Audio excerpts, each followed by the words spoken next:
किसी एक नेक महापुरुष ने कहा था कि एक्टर्स आएंगे जाएंगे, यूनिवर्सेस बनेंगे टूटेंगे, लेकिन पीटर पार्कर की कहानी जिंदा रहनी चाहिए। उसकी स्पाइडरमैन बनने की कीमत सबको याद रहनी चाहिए। वेट वेट वेट, ऐसा नहीं कहा था क्या? चलो नहीं भी कहा हो, लेकिन ये फिर भी सच से कम तो नहीं है, क्योंकि हर जनरेशन का एक सुपर हीरो फेवरेट तो होता ही होता है।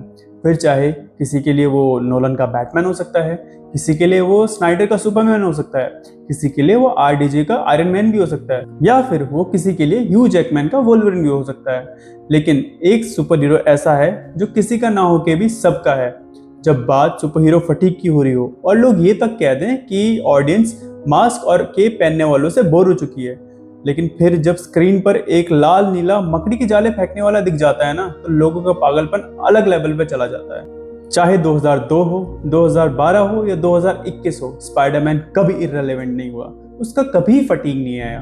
फिर चाहे वो कोई भी एक्टर हो, कोई भी डायरेक्टर हो, स्पाइडरमैन की फिल्म चलना पक्का है।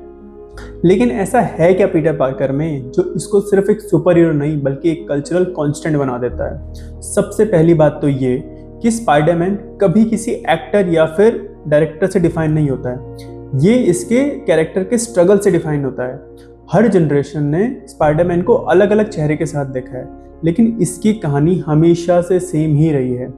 एक नॉर्मल सा लड़का जिसकी लाइफ कभी इजी नहीं रही है। इसके कैरेक्टर आर्क में ही इतना दम है कि लोग इसकी तरफ खींचे चले जाते हैं। सबसे पहले बात कर लेते हैं टोबी मैगवायर की स्पाइडरमैन की। अगर किसी एक एक्टर ने दुनिया को स्पाइडरमैन से प्यार करना सिखाया तो वो टोबी का था।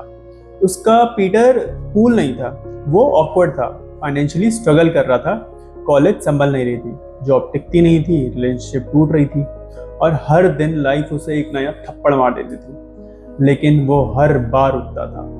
और इसी पीटर ने हमें सुपर हीरो वर्ल्ड का सबसे सिंपल लेकिन इम्पैक्टफुल डायलॉग दिया, with great power comes the great responsibility. ये आगे जाकर मार्वल का कोई नॉर्मल डायलॉग नहीं रह गया, ये एक पूरे जनरेशन की अपब्रिंगिंग की फाउंडेशन बन गई। और हमने पहली बार समझा कि रिस्पॉन्सिबिलिटी पावर का रिवॉर्ड नहीं होती है, उसका प्राइस होती है। और इसीलिए शायद हमें टोबी का स्पाइडरमैन सुपर हीरो कम और हमें अपने जैसा ज़्यादा लगा।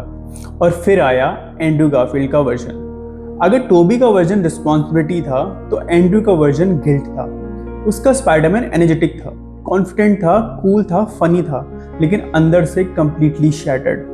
अंकल बेन, कैप्टन स्टेसी और फिर ग्वेन स्टेसी, हर बार किसी अपने को बचाने की कोशिश और हर बार उनको खोना। द अमेजिंग स्पाइडरमैन 2 के बाद सिर्फ पीटर नहीं टूटा, ऑडियंस भी टूट गई थी। और फिर जब नो वे होम में फाइनली उसने एमजे को कैच किया तो वो सिर्फ एमजे को बचा नहीं रहा था, बल्कि वो खुद को फाइनली इतने सालों बाद माफ कर रहा था। और ऑडियंस की आंखों में इसीलिए आंसू थे क्योंकि हम इस मोमेंट का इंतजार सालों से कर रहे थे। और फिर आया टॉम हॉलैंड का वर्जन, सबसे अलग स्पाइडरमैन, सबसे यंग, सबसे ऑप्टिमिस्टिक और शायद सबसे लकी।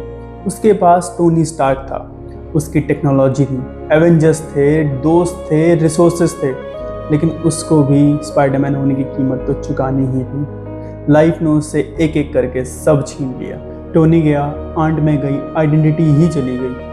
एमजे और नेड के साथ साथ पूरी दुनिया उसे भूल गई। और नो वे होम खत्म होते होते उसके पास रह गया तो बस एक छोटा सा अपार्टमेंट, एक सिलाई मशीन और एक नया सूट। और तब जाकर टॉम हॉलैंड का वर्जन भी वही स्पाइडरमैन बन जाता है जिसको हम बचपन से देखते आए हैं, कंप्लीटली अलोन लेकिन फिर भी एक हीरो। और अगर आप ध्यान से देखो तो 3 एक्टर्स, 3 यूनिवर्सेस और 3 कंप्लीटली डिफरेंट पर्सनैलिटीज, लेकिन कहानी बिल्कुल एक। हर पीटर किसी अपने को खोता है, हर पीटर अपनी पर्सनल हैप्पीनेस को सेक्रीफाइस करता है, हर पीटर नॉर्मल लाइफ चूज कर सकता था लेकिन रिस्पॉन्सिबिलिटी चूज करता है, और हर पीटर अंदर से टूटने के बावजूद भी मास्क पहन लेता है और निकल जाता है शहर को बचाने के लिए। बस यही है स्पाइडरमैन। और शायद इसीलिए ना स्पाइडरमैन बाकी सब सुपर हीरो से अलग भी लगता है और समझ में भी ज्यादा आता है। बैटमैन बिलियनियर है, iron man take genius plus billionaire है, सुपरमैन एलियन है जो क्रिप्टॉन से आया हुआ है, थॉर एक गॉड है। इन सब की प्रॉब्लम एक्स्ट्राऑर्डिनरी हैं, लेकिन हमारा पीटर पार्कर, उसको रेंट भी भरना होता है, एग्जाम भी देना होता है, जॉब भी करनी होती है और रिलेशनशिप भी संभालना होता है, और इन सब के बाद न्यूयॉर्क को भी बचाना होता है। यही मुझे सोच में डाल देता है कि हम शायद स्पाइडरमैन बनना नहीं चाहते, हम ऑलरेडी स्पाइडरमैन की लाइफ जी रहे हैं, बस हमारे पास सूट की कमी है। इसीलिए स्पाइडरमैन सिर्फ रिलेटेबल नहीं लगता, वो पर्सनल लगता है। उसकी हर प्रॉब्लम हमें अपनी प्रॉब्लम लगती है, उसकी हर हार हमें अपनी हार लगती है और उसकी हर जीत हमें अपनी जीत लगती है। फिर चाहे एमसीयू का फ्यूचर सर्टेन हो या ना हो, सुपर हीरो फटीग कितना भी बढ़ जाए और लोग चाहे दूसरे सुपर हीरो से बोर भी हो जाए, स्पाइडरमैन कभी इरेलेवेंट नहीं होगा। क्योंकि लोग थिएटर में सिर्फ इसकी वेब सिंगिंग देखने नहीं जाते हैं, वो देखने जाते हैं इसकी ह्यूमैनिटी को।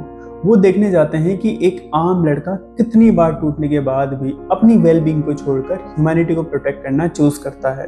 और इसलिए स्पाइडरमैन सिर्फ एक सुपर हीरो नहीं, वो एक रिमाइंडर है।